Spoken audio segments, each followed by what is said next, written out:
Thank you, Mr. President. I appreciate the clarification from our colleague from California. Mr. President, let me say what a privilege it is to have the opportunity to make this speech in front of you, Mr. President, the fifth longest-serving senator in the history of the United States Senate, somebody who's been in the Senate for 46 years. I was 11, Mr. President, when you came to the United States Senate, and I'm not a young man anymore. I'm 57 years old. But it is somebody said you're young. Only in the United States Senate would that be true. But I know the presiding officer, who's the chair of the important Appropriations Committee, is retiring this year. And I was sitting here, so I was getting ready to speak, thinking that you have seen it all, Mr. President. You have seen it all. Unlike almost anybody else in this chamber, you've actually seen a functioning United States Senate. You've seen a Senate where it was filled, the floor was filled with people having a debate, where filibusters actually had to happen out in public, not in secret in senators' offices, where people weren't spending 80% of their time in call rooms fundraising instead of being out here on the floor doing the American people's business. A Senate, as we'll see, that actually passed important pieces of legislation that made a difference to the American people and made our country more competitive, made us stronger. And you're one of the last people here that saw a Senate that worked like that. The Republican leader has been here long enough to see a Senate that worked like that, and you were here, I'm sure, I know you were, Mr. President, in 2006 when you were passing the Voting Rights Act here with 98 votes. 98-0, the Voting Rights Act passed in 1996. The Republican leader of the Senate then, the senior senator from Kentucky, Senator McConnell, voted for that bill. It wasn't even close from his perspective. I have a number of quotes from him, but one was, "The Voting Rights Act has proved to be a success for America and has brought about greater justice for all." Amen, Leader McConnell, taking that principled position in 2006. And it was part of an honorable tradition that the Republican Party has had in this country going back really to Abraham Lincoln and the votes that were taken here to put Reconstruction in place and to fight the Redeemers. And it was true in 1965 when they passed the Voting Rights Act by 77-19 on this floor. Lyndon Johnson could not have done that without Everett Dirksen, a Republican, the Republican leader who was for that. As you know, Mr. President, because you saw it, you probably were there, 4 Republican presidents, Nixon, Ford, Reagan, and George W. Bush, all signed versions of the Voting Rights Act. They showed the country every time they did it that there's nothing partisan about voting rights. As Senator McConnell said, our country will and must continue its progress toward a society in which every person of every background can realize the American dream. With the passage of the Voting Rights Act, we are reaffirming that dream. He was right back then, Mr. President, when he said that, but today he's leading the blockade. There are 16 Republican senators here who voted for the Voting Rights Act back then in 2006, and today they're all part of this blockade. What's changed? What's changed? One of the things that changed was the Supreme Court's decision in the Shelby case that eviscerated the Voting Rights Act by getting rid of preclearance for states that had historically discriminated against African American people, among others. But you know what's interesting about that, Mr. President, is that the Supreme Court said in that decision, Congress can fix this problem.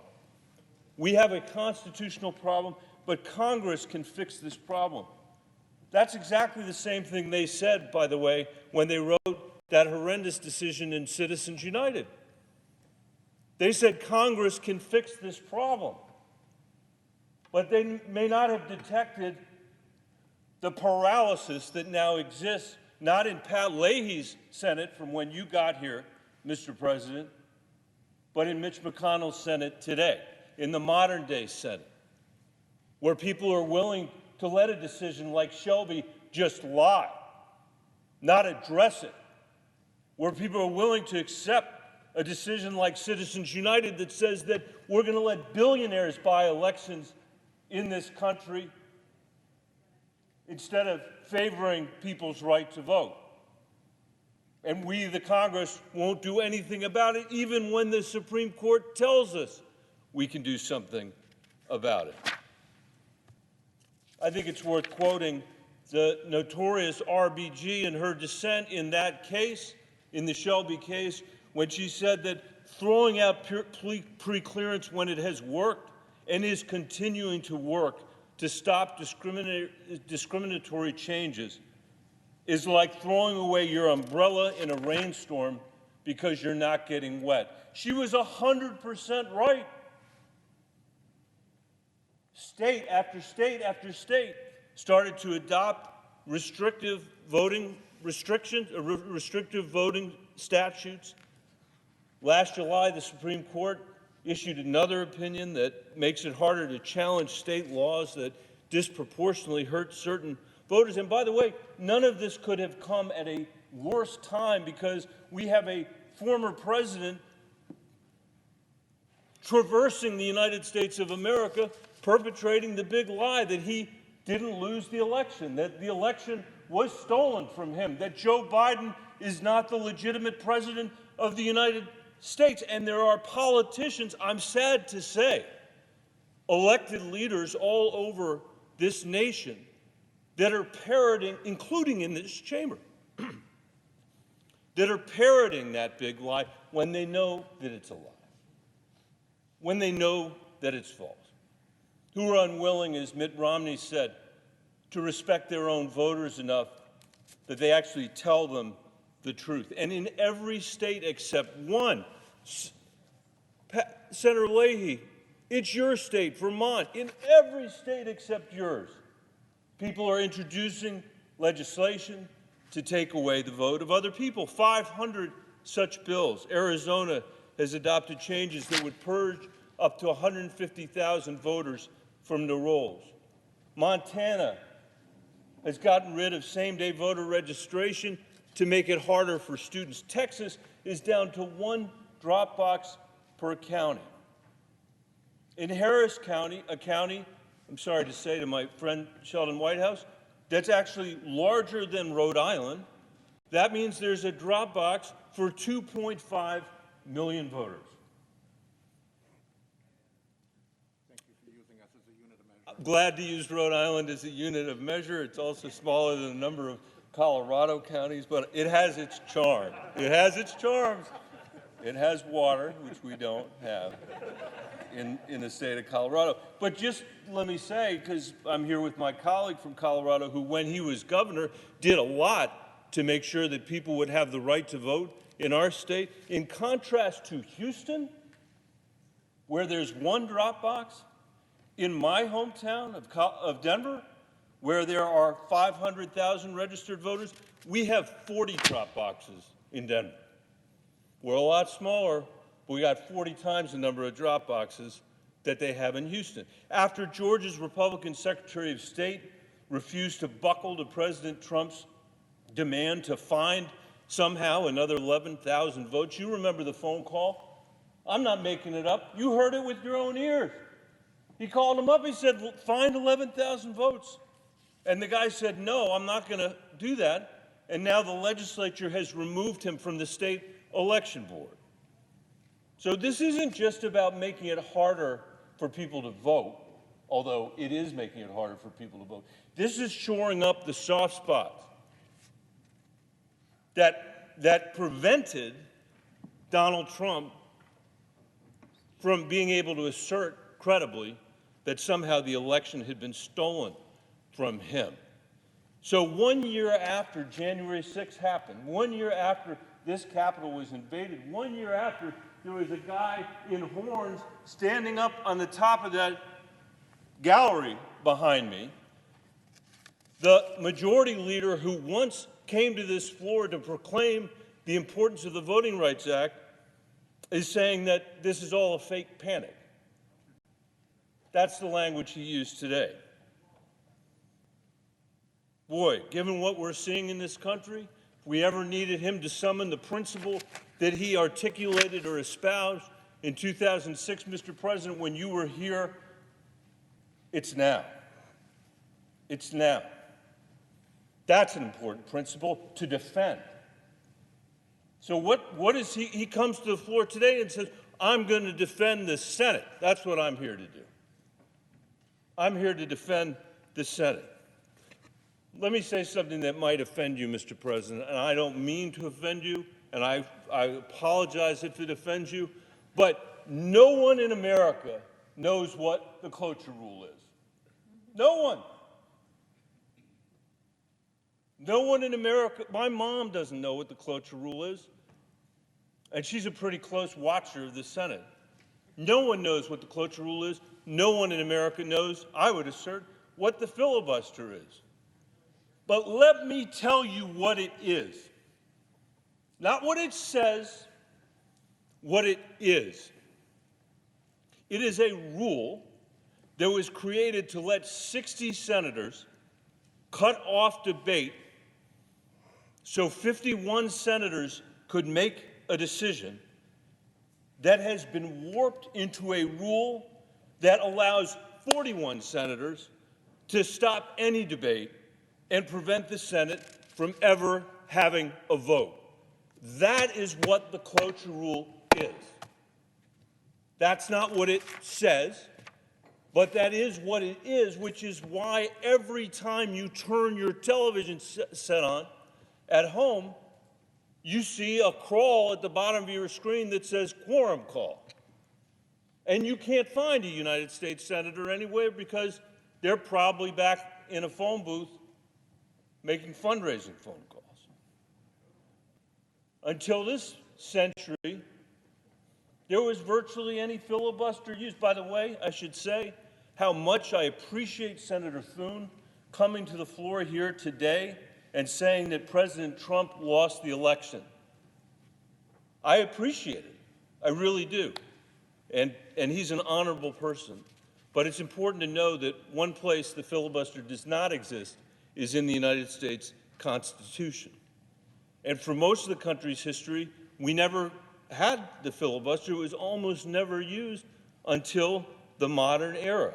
And when I got here in President Obama's first term, the Republican leader, Mitch McConnell, used the filibuster a record number of times.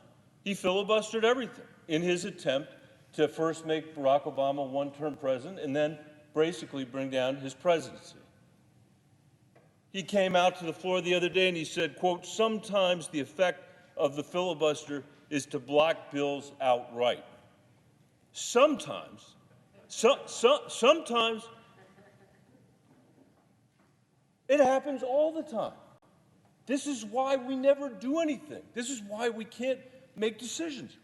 This is why we can't even have debates. And the American people have no idea whom to blame. They don't know. Because no one in America knows what the cloture rule is. And when they elect a majority and they expect things to get done, they don't get done. Senator McConnell argues that the filibuster, quote, gives all kinds of citizens in all kinds of states a meaningful voice in nearly everything we do. And we've heard that over and over again today, the voice that somehow we're shutting out. I haven't met anybody who thinks that their voice is meaningfully represented in the United States Senate. Instead of special interests are the most powerful people. Nobody. And it's because we can't have a debate on anything they care about. Take background checks. 84% of voters, including 77% of Republicans, support them. We can't even have a debate on the floor.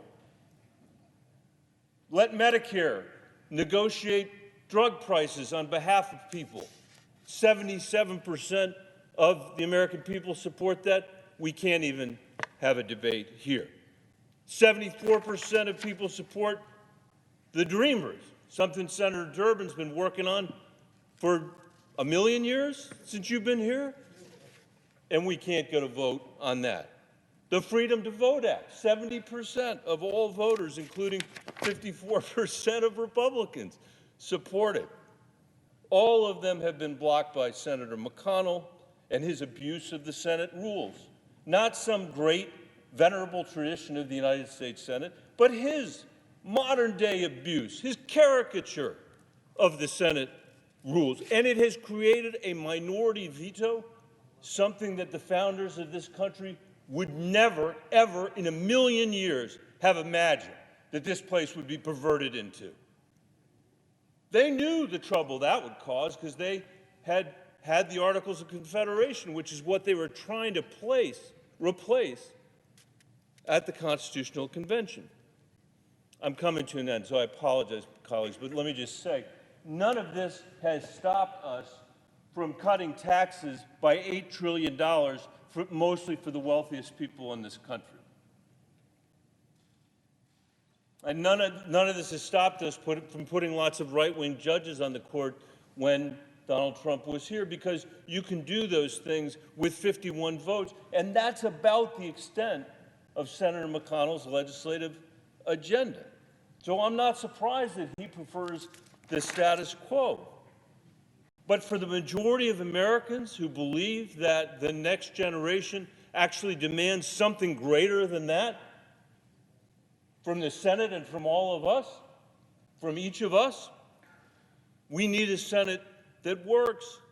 And Mr. President, think about this. Think about this. It's easy to forget. The Clean Water Act in 1972 passed 74-0. By the way, I worked with the senator from Louisiana on that surprise medical bill. I'm proud of that bill. But it's not the Clean Water Act of 1972. The Americans with Disabilities Act of 1990, 91-6. The Children's Health Insurance Plan, 85-15 in 1997. Comprehensive immigration reform. We were part of that effort, 68 votes in the Senate before it completely collapsed into smithereens. And of course, the reauthorization of the Voting Rights Act. Does anybody think, Mr. President, do you think that any of those bills would pass with a bipartisan majority like that today? Not a single one. We wouldn't even get to the vote. We're still on a temporary budget. I don't need to tell you, the chairman of the Appropriations Committee, we haven't passed any of the 12 appropriations bills this year. We have taken 3 times as long to confirm President Biden's nominees, 103 days, compared to President Reagan. This is no way to compete in the world, Mr. President. This is no way to compete with the Chinese government's totalitarian approach to humanity. I know we can compete, but we have to restore the Senate. And the most basic part of our job is protecting the right to vote. That's why we're here. Every American should be able to vote like we do in Colorado, thanks to my colleague from Colorado, Senator Hickenlooper, and what he did when he was governor. As Dr. King said, the history of our nation is the history of a long and tireless effort to broaden the franchise of American citizens. That's what this bill is about, to broaden the franchise of American citizens. If we look back at our history, this is only the latest example of how the Senate has impeded American progress, and wouldn't be the first time that Senate rules were changed in response to that. Before the Civil War, a time even before you were in the Senate, Mr. President, the Senate sheltered the minority interests of slaveholders on this floor. After the war, it enabled monopolists and robber barons and isolationists to profit from the misery of the conflict and its aftermath. And each time in our country's history, crises forced the Senate to fundamentally change the way it worked, and each change has led to meaningful progress, including clearing the way for the passage of the 14th and 15th Amendments to emancipate and enfranchise former slaves, sweeping antitrust reforms, long-delayed legislation to protect civil rights. The bottom line is that the Senate rules are not suspended in amber, especially when they're being abused the way they're being abused today. They can, and they always have, changed with the times. And finally, let me say this. As we consider these reforms, the last thing we should do is make another House of Representatives. That's not what I want to do. I want to have a Senate where you got to come out here and debate,